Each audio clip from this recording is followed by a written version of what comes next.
Gabonaises, Gabonais, mes chers compatriotes, en ce jour solennel où j'ai l'honneur de m'adresser à vous, à l'occasion du Nouvel An, il me paraît important de commencer par rendre grâce à Dieu Tout-Puissant, car c'est par lui que le Gabon, notre chère patrie, existe et surmonte quotidiennement les obstacles de notre ère.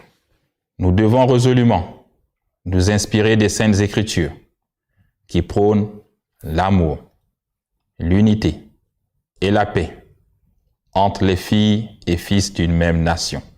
Elle nous enseigne le pardon et le partage, nous révèle les comportements vertueux qu'une nation doit observer pour vivre dans le bonheur et la prospérité. L'année 2023 qui s'achève a été une année charnière dans notre marche vers la félicité d'un Gabon nouveau.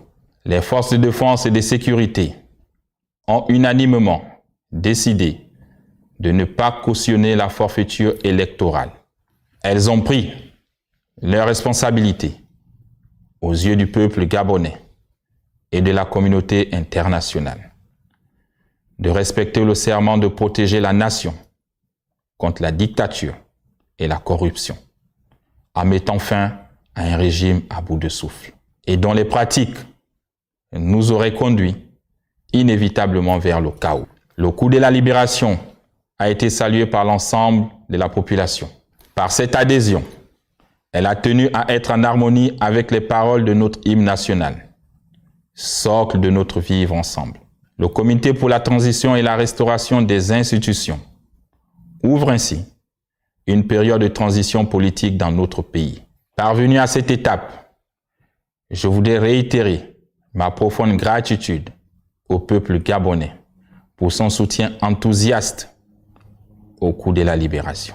C'est aussi l'occasion pour nous de faire une rétrospection afin d'apprécier sans complaisance les actions réalisées, d'apporter les rectificatifs qui s'imposent et surtout de nous projeter vers un futur pour relever les prochains défis de notre destin commun.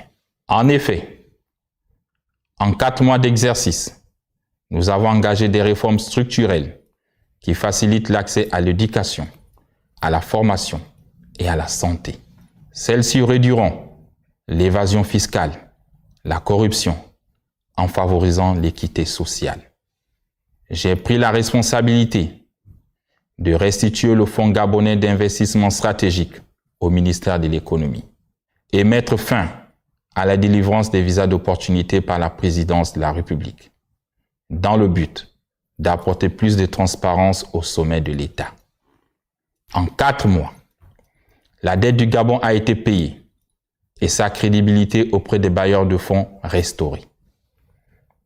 En seulement 4 mois, nous avons remis le pays au travail et lancé les travaux de voirie dans les grandes villes. À ce jour, ce sont 421 km de routes qui ont été revêtues en bitume, en béton bitumineux et en pavé. En seulement 4 mois, nous avons mis à disposition 8 900 postes budgétaires au profit des enseignants, des personnels de santé, des professionnels des médias publics et des forces de défense et de sécurité. De même, nous avons levé le gel sur les recrutements, des avancements, des reclassements et relancé les concours d'entrée dans les grandes écoles. Nous avons opté pour la préférence nationale dans l'attribution des marchés publics inférieurs ou égales à 150 millions de francs CFA. En seulement 4 mois, nous avons considérablement réduit le train de vie de l'État. Ces efforts se sont matérialisés par le renoncement de mon salaire de président de la République, la réduction de l'effectif des membres du gouvernement, la réduction des salaires des parlementaires et de leur nombre, et par une meilleure maîtrise de la dépense publique. L'accent doit être mis sur le quotidien des Gabonais. Nous avons la responsabilité d'apporter plus de richesse dans ces familles gabonaises. Les Gabonais méritent une plus grande considération et aspire à un mieux-être. Et ma responsabilité en tant que président de la République est de veiller au bien-être des populations gabonaises.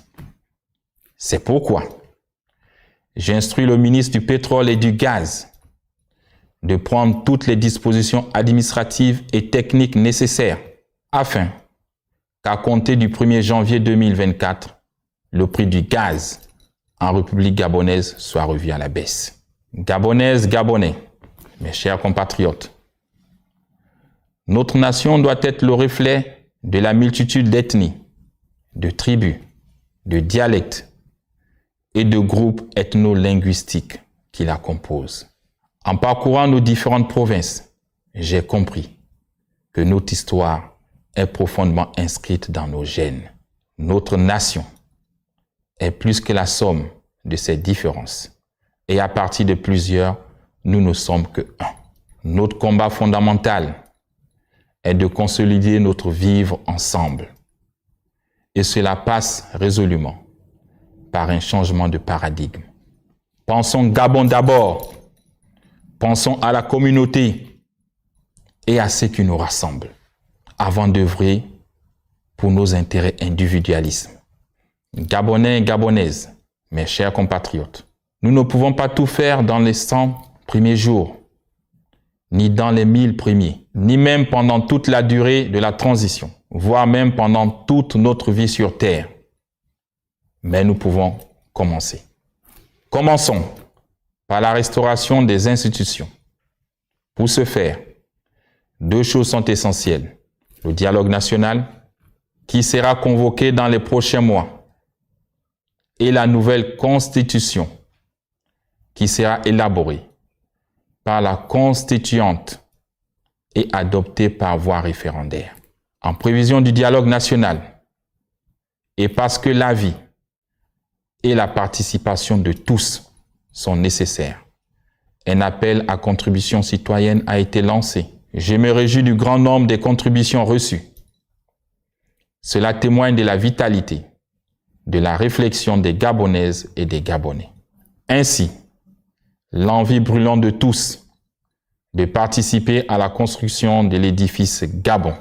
Mon ambition est de faire du Gabon un pays modèle dans tous les sens du terme et dans tous les domaines possibles. C'est pourquoi, en harmonie avec l'Ordre des architectes gabonais, nous avons envisagé la construction de la ville éblouissante et fière,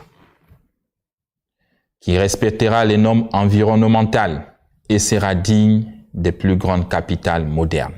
En attendant la matérialisation de ce projet, le gouvernement poursuivra le programme de construction de logements sociaux adaptés aux réalités des Gabonais et mènera à terme ce inachevé.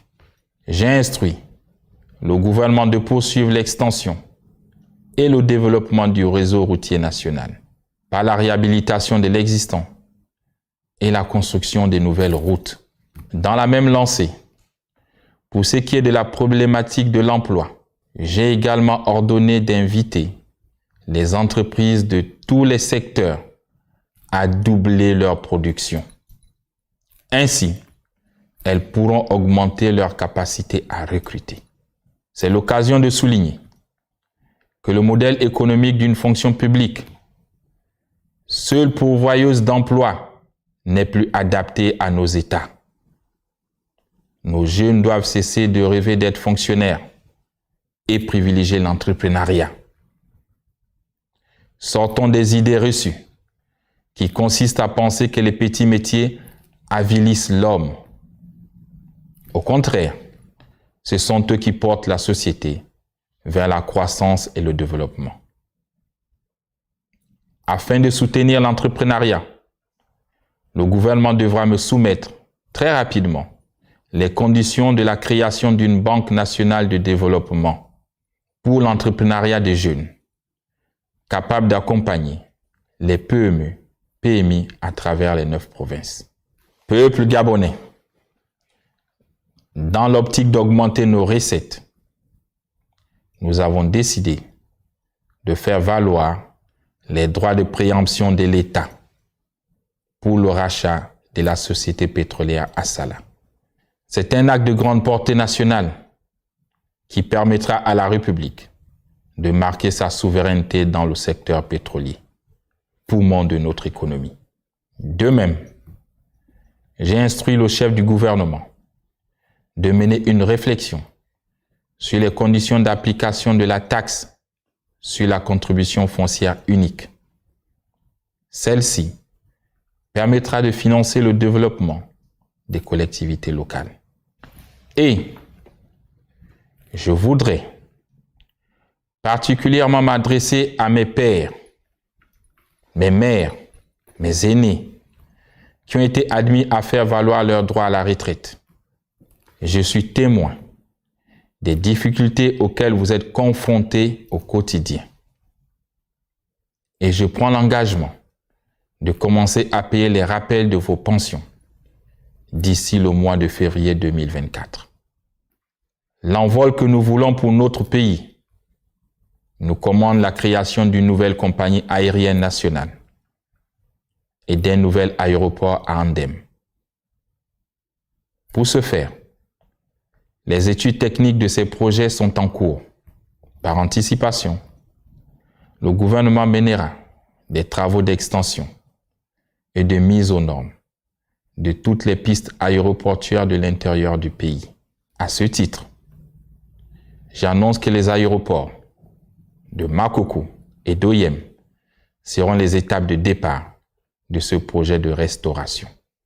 Mes chers compatriotes, j'entends faire de la promotion des droits de l'homme un axe majeur de cette transition.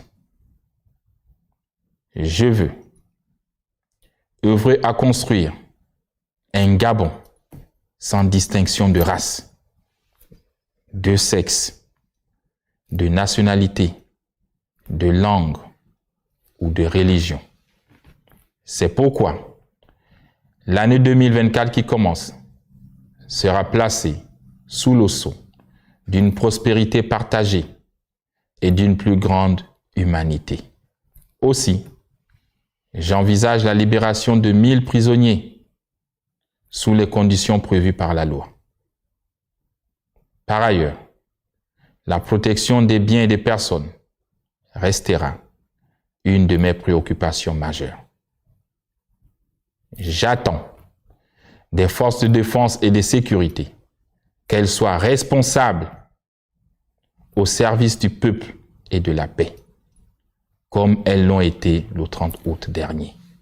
Gabonaises, Gabonais, mes chers compatriotes, je voudrais vous adresser chaleureusement mes vœux de bonheur, de paix, de santé, de prospérité et de longévité.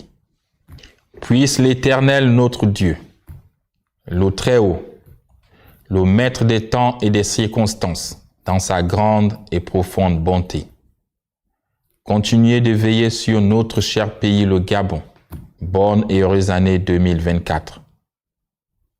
Peuple gabonais, unis dans la concorde, c'est enfin notre essor vers la félicité. Honneur et fidélité à la patrie, je vous remercie.